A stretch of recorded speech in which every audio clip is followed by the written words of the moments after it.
Todas as noites, não importa o clima, algo caminha pela nossa rua assobiando baixinho. Você pode ouvir se estiver na sala ou na cozinha quando ele estiver passando, e sempre começa exatamente às 13h03 da madrugada. O som é fraco no início, em algum lugar perto da calçada dos vizinhos. Estamos no meio da rua, então o assobio passa por nós antes de desaparecer na direção do beco sem saída. Quando éramos mais novos, minha irmã e eu íamos esgueirar-nos na cozinha algumas noites para ouvir. Mamãe e papai não gostavam disso e estaríamos encrencados se fossemos encontrados lá fora. Mas nunca foram muito duros conosco, já que sempre seguimos a única regra: nunca, por nada, olhe para quem está assobiando. Meu bairro é engraçado. Moro aqui desde os 6 anos e adoro isso. As casas são pequenas, mas bem conservadas, com quintais de bom tamanho e muitos lugares para passear. Há muitas outras crianças na cidade. Completei 13 anos em outubro. Nós crescemos juntos e sempre brincávamos no beco sem saída ou passeando de varanda em varanda no verão. Este é um bom lugar para crescer. Só há 2 coisas estranhas por aqui: o assobio à noite e a sorte. O assobio nunca me incomodou muito. Como eu disse, eu não conseguia ouvir do meu quarto, mas mamãe e papai não gostavam de falar sobre isso, então parei de fazer perguntas. Meu pai é um cara forte, alto e calmo. Ele tem um sotaque desde que mudou para os Estados Unidos quando criança. A família dele, meus avós, é das ilhas, como eles chamam. Meu pai só não fica calmo quando o assobiador aparece. Ele fala um pouco mais rápido, os olhos se movem mais rápido, e ele nos diz para não pensar muito sobre isso, sempre nos lembrando da única regra: não tente olhar para o assobiador quando ele estiver passando. Não que pudéssemos olhar mesmo se quiséssemos. Veja, existem persianas no interior de todas as janelas, pedaços grossos de lona pesada que se abrem na parte superior e travam até a parte inferior da moldura da janela.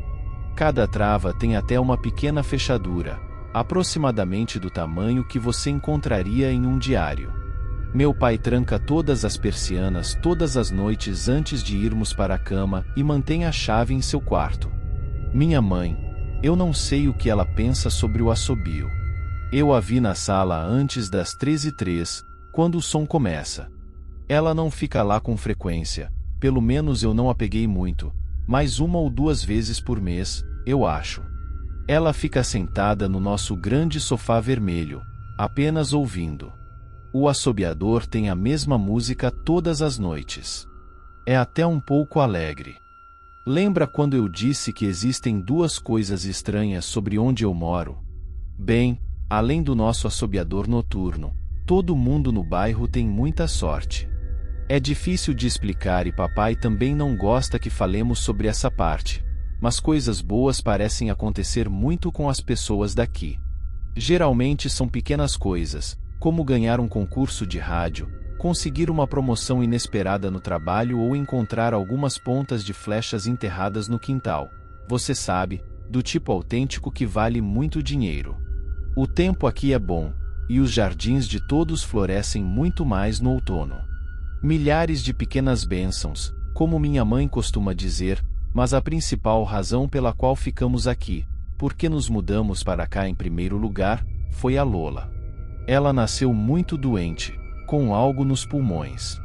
Não podíamos nem trazê-la para casa quando ela nasceu, apenas visitá-la no hospital. Ela era tão pequena, eu me lembro, pequena mesmo em comparação com outros bebês. Uma máquina tinha que respirar por ela. Nós nos mudamos para nossa casa aqui para ficar mais perto do hospital. Assim que nos mudamos, Lola começou a melhorar. Os médicos não conseguiram descobrir o que estava acontecendo, mas todos podíamos ver que eles estavam confusos. Meus pais sabiam. Até eu sabia porque Lola estava melhorando. Ela era apenas mais uma das milhares de bênçãos que recebemos por viver em nosso bairro. E é por isso que ficamos neste lugar, mesmo depois que nosso pequeno milagre aconteceu. De vez em quando, algumas coisas ruins acontecem, mas elas só acontecem se você procurar o assobiador. Veja, no nosso bairro, tem um comitê de boas-vindas. Eles aparecem com uma caçarola de macarrão, uma cesta de presentes e uma pasta de papel pardo sempre que alguém se muda. Eles são muito amigáveis. 4 pessoas apareceram quando nos mudamos há 7 anos. O comitê trouxe um bolo, me deu uma barra de chocolate e seguraram Lola, que estava na sua primeira semana fora do hospital, então foram extremamente cuidadosos.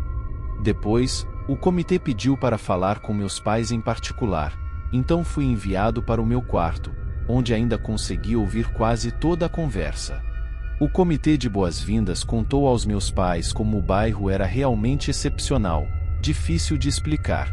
E então, contaram aos meus pais sobre o assobio, ainda mais difícil de explicar. Aconteceria todas as madrugadas às 13h03 da manhã e terminaria às 13h05. Nossos vizinhos avisaram meus pais que o assobio era quase silencioso e não queria nos prejudicar ou nos machucar, desde que não procurássemos a origem do som. Nessa parte, empurrei meu ouvido na porta, tentando ouvir mais. A sorte mudava drasticamente para aqueles que procuravam o assobiador, às vezes muito drasticamente. Uma nuvem negra pairava sobre qualquer um que olhasse. Qualquer coisa que pudesse dar errado, daria. O envelope de papel pardo que o comitê trouxe continha recortes de jornais, com histórias sobre acidentes de carro, vidas arruinadas, mortes em público e acidentes estranhos. Nem todo mundo morre, ouvi o chefe do comitê dizer ao meu pai, mas a vida acaba para eles mesmo que vivam. Nunca mais haverá luz neles, nenhuma presença. Eu podia dizer que minha mãe não estava levando isso a sério. Ela ficava perguntando se era alguma brincadeira que pregavam aos novos vizinhos. Em dado momento, minha mãe ficou com raiva e acusou o comitê de tentar nos assustar para fora da vizinhança. Perguntou se eles eram racistas por causa do meu pai ser das ilhas. Meu pai a acalmou, disse que achava que os vizinhos estavam sendo sinceros e que estavam apenas tentando ajudar. Ele explicou que cresceu ouvindo esse tipo de história de sua mãe e sabia que havia coisas estranhas entre nós. Algumas dessas coisas estranhas eram boas, outras ruins, mas a maioria era apenas diferente. Depois que o comitê saiu, meu pai foi à loja de ferragens e comprou cortinas de lona, travas e fechaduras, instalando-as em todas as janelas da nossa casa. Naquela primeira noite em nossa nova casa, saí do meu quarto às 3 horas da manhã, apenas para encontrar meu pai sentado no sofá da sala, segurando minha irmãzinha. Meu pai levantou um dedo em um movimento de silêncio, bateu no sofá para que eu me sentasse ao lado dele. Eu sentei, e esperamos. Exatamente às 13h03, ouvimos o assobio.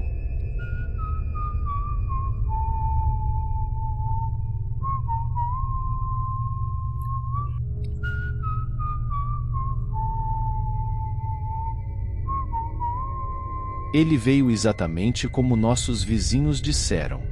O assobio volta a cada noite e nunca olhamos, apenas desfrutamos das milhares de pequenas bênçãos todos os dias. Lola respirou sozinha e cresceu se tornando uma garota forte e inteligente. Meu pai até se juntou ao comitê de boas-vindas. Não temos novos vizinhos frequentemente, porque alguém iria querer sair daqui. Mas quando uma nova família se muda, meu pai e o comitê trazem a caçarola de macarrão, uma cesta de presentes e a pasta de papel pardo. Eu sempre posso dizer pelo olhar no rosto do meu pai quando ele volta, se a família levou o comitê a sério ou se estaremos recebendo novos vizinhos em breve. Há pouco tempo, uma família se mudou diretamente à nossa frente. A dona anterior, a senhora Mad, faleceu aos 105 anos. Ela viveu bem sua vida. Nossos novos vizinhos pareciam se encaixar muito bem. Eles acreditaram no comitê de boas-vindas e seguiram o conselho do meu pai sobre as persianas, já que tinham um filho pequeno. Quaisquer que fossem os recortes de jornais naquele envelope de papel pardo, qualquer evidência, meu pai nunca me deixou ver, mas imagino que deve ter sido muito convincente, já que nossos vizinhos se deram bem, e sem problemas durante o primeiro mês. Uma noite, quando nossos vizinhos tiveram que deixar a cidade, eles deixaram seu filho para ficar conosco. Ele tinha 12 anos, um ano abaixo de mim na escola. Eu não o conhecia muito bem antes daquela noite, mas assim que seus pais o deixaram depois do jantar, eu percebi que seria uma noite ruim. Você sabe quem está lá fora, assobiando todas as madrugadas? Ele perguntou, no momento em que os adultos deixaram a sala. Nós três estávamos sentados na sala, com algum filme passando na televisão. Minha irmã e eu trocamos um olhar. Nós não falamos sobre isso, eu disse. Eu acho que é aquele esquisito que mora na grande casa amarela da esquina, disse ele. Minha irmã comentou, de jeito nenhum, ele é muito legal. Então o garoto encolheu os ombros e disse, então deve ser algum assassino ou psicopata. Lola ficou tensa. Nós não falamos sobre isso, eu repeti. Então fomos para o meu quarto jogar videogame, e passamos as próximas horas jogando e comendo pipoca, depois assistindo filmes, uma festa do pijama típica. Mas eu pude ver que ele estava ficando nervoso. Depois que nossos pais nos desejaram boa noite, trancaram as persianas e foram para a cama. Então o garoto levantou-se do saco de dormir e caminhou até onde Lola e eu estávamos sentados na minha cama. Você já tentou olhar? Ele perguntou. Está quase na hora. Como na maioria das festas do pijama, ignoramos convenientemente qualquer sugestão de hora de dormir. Fiquei chocado ao ver que ele estava certo. Eram quase 3 horas da manhã. Eu suspirei, tenso. Veja, eu não posso tentar olhar, porque meu pai fecha as cortinas todas as noites e esconde a chave, continuei. Ele, me ignorando, disse, o mesmo acontece com o nosso pai, disse Lola. Não, respondeu ele não esconde a chave. Você viu ele fazendo isso? Perguntei, um pouco mais afiado do que pretendia. Ele sorriu e disse, seu pai tranca as persianas, sim, mas ele não esconde as chaves, ele mantém no chaveiro normal. Então? Perguntei, já sabendo o que ele diria a seguir, porque eu tinha notado que meu pai não se incomodava de esconder a chave depois de todos esses anos, porque ele sabia que nós levávamos isso a sério. Então, depois que seu pai trancou, mas antes de eles irem para a cama, eu fui ao banheiro, e no meu caminho, posso ter entrado no quarto deles e ter visto as chaves do seu pai na mesinha de cabeceira. E talvez, eu possa ter pegado emprestado uma das chaves. Lola e eu nos entreolhamos, e o sorriso dele só aumentou. Você está mentindo, eu disse. Ele encolheu os ombros. Você pode verificar se quiser. Apenas abra a porta e veja. Você vai ver um chaveiro dele bem ali na mesa de cabeceira.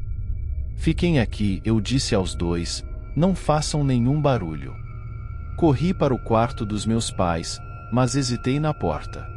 Se ele não estivesse mentindo, meu pai ficaria bravo além de zangado.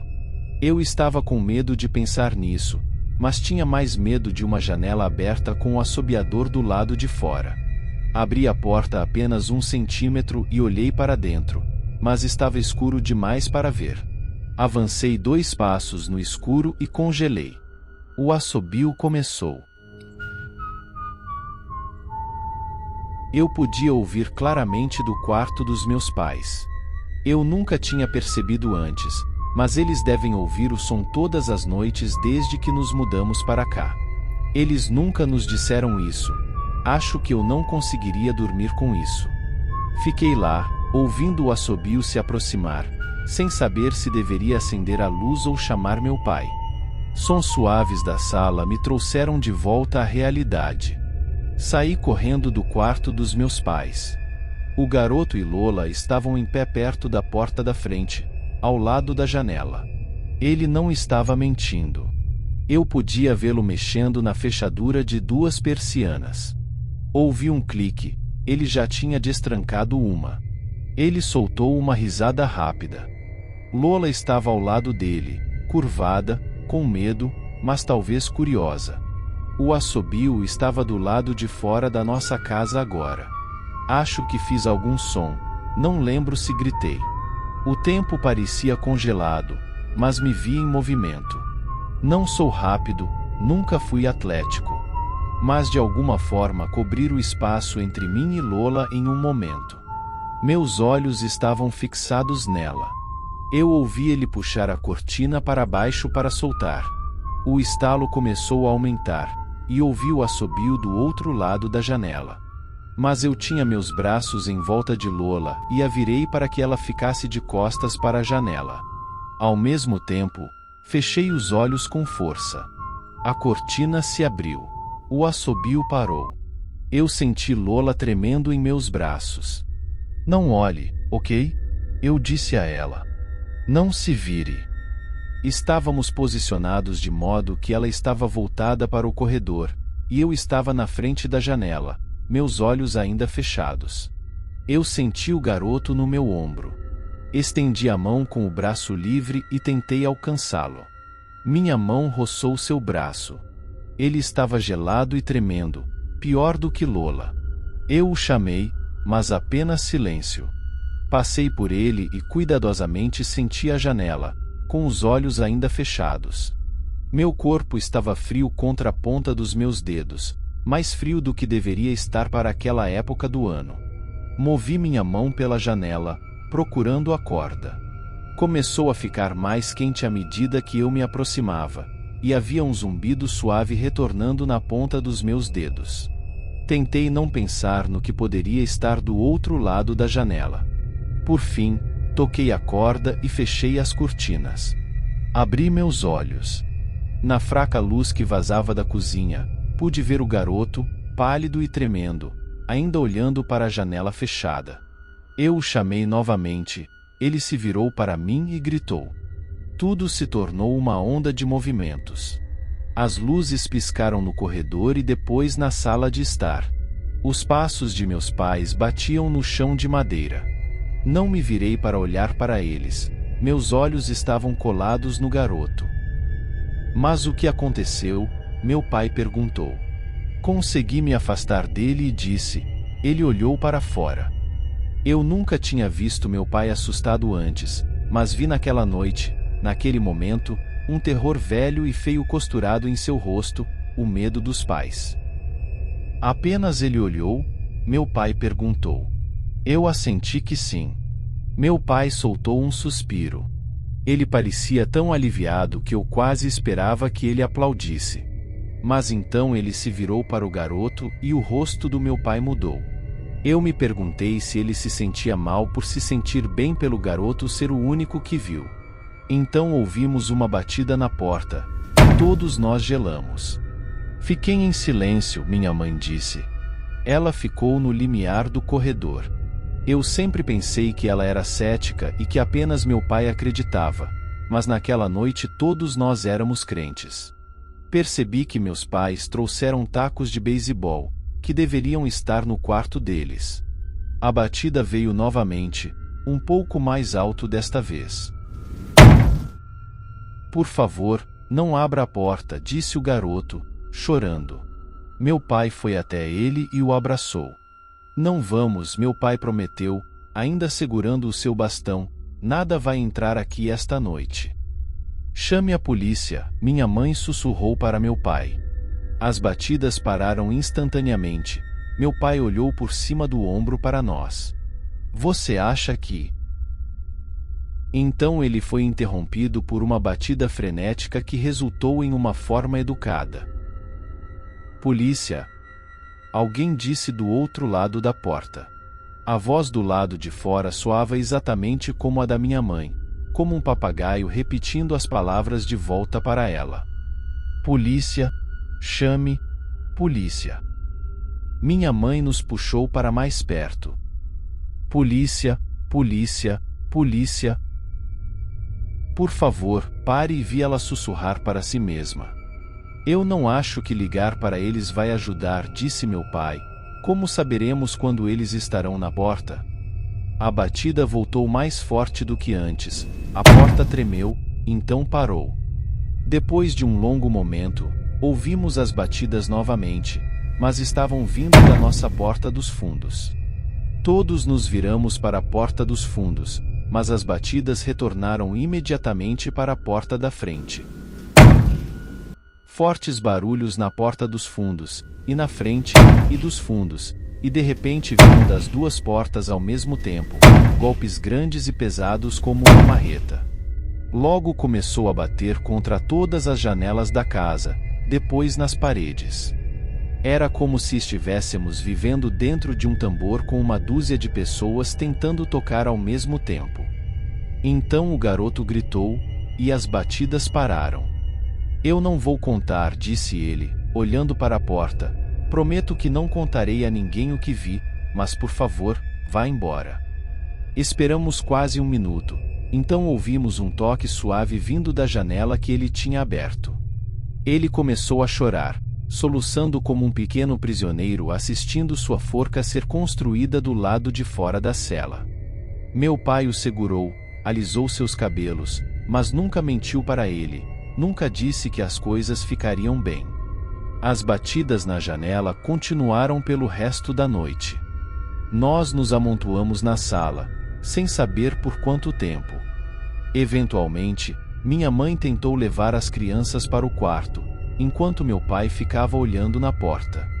Mas no segundo em que entramos no quarto, as batidas voltaram tão alto que era quase impossível ignorar. Eu estava com medo que a porta não aguentasse. Voltamos para a sala de estar, e as batidas pararam, restando apenas o suave toque da janela. Nenhum de nós dormiu naquela noite. A batida continuou até por volta das 7 horas, é nessa hora que o sol nasce aqui. Esperamos mais 2 horas antes de meu pai abrir as cortinas de uma das janelas. Ele nos fez ir para o quarto dele primeiro. Eu ouvi a porta se abrir e fechar. Está tudo bem, ele nos disse, acabou. Os pais do garoto voltaram na hora do almoço. Minha mãe e meu pai o levaram até sua casa, e todos ficaram lá por algum tempo. Lola e eu assistimos pela janela. Ela ficou comigo o dia inteiro do meu lado, às vezes segurando minha mão. Quando meus pais voltaram, pareciam sombrios, mas não nos contaram o que disseram à família do garoto. Era um domingo, então todos passamos o dia inteiro juntos. Pedimos pizza e assistimos filmes. Naquela noite, todos dormimos no meu quarto, Lola e minha mãe na cama comigo e meu pai em uma cadeira que ele havia puxado. Não houve batidas naquela noite ou em nenhuma noite desde então. Nós não vimos muito o garoto e os pais dele durante o resto da semana, mas na quinta-feira havia um caminhão de mudança na garagem. Lola e eu assistimos à mudança depois da escola. O que mais me perturbou foi o quão estranhos ele e seus pais pareciam. Todos os três tinham a mesma palidez, bocas sombrias e olhos sem luz. Mesmo do outro lado da rua, eu podia dizer que algo estava muito errado. Ele e sua família se mudaram antes do pôr do sol. Lembro-me do que o comitê de boas-vindas disse aos meus pais quando nos mudamos. Nem todo mundo que olha o assobiador morre, mas mesmo que vivam, a luz sai da vida deles pelo resto de suas vidas, e é cheio de infortúnios, 1 milhão de pequenas tragédias. Acho que os pais dele devem ter olhado, para confortá-lo se não acreditassem, ou para compartilhar do fardo se acreditavam. Eu observo Lola, feliz, jovem e viva, e me pergunto: se eu tivesse sido um pouco mais lento, se ela tivesse olhado pela janela naquela noite, eu também teria olhado? Para confortá-la, para compartilhar esse fardo? Fico feliz por não precisar descobrir. Faz 2 meses desde a noite em que o garoto ficou aqui. Ainda moramos naquela casa, naquele bairro. Ainda ouvimos nosso assobiador passando todas as noites. As bênçãos, a sorte, as coisas boas daqui são demais para deixar este lugar. Mas somos cuidadosos. Não chamamos mais amigos para passar a noite aqui, e meu pai esconde muito bem a chave das persianas. Não que eu tenha interesse em procurar, mas existem algumas coisas que você não precisa ver. Agradeço por ter acompanhado até o final.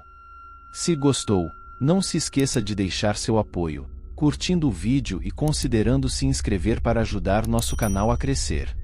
Compartilhe o vídeo, afinal de contas, o medo é mais intenso quando é compartilhado. Postamos novas histórias toda semana. Por hoje é só, até o próximo vídeo.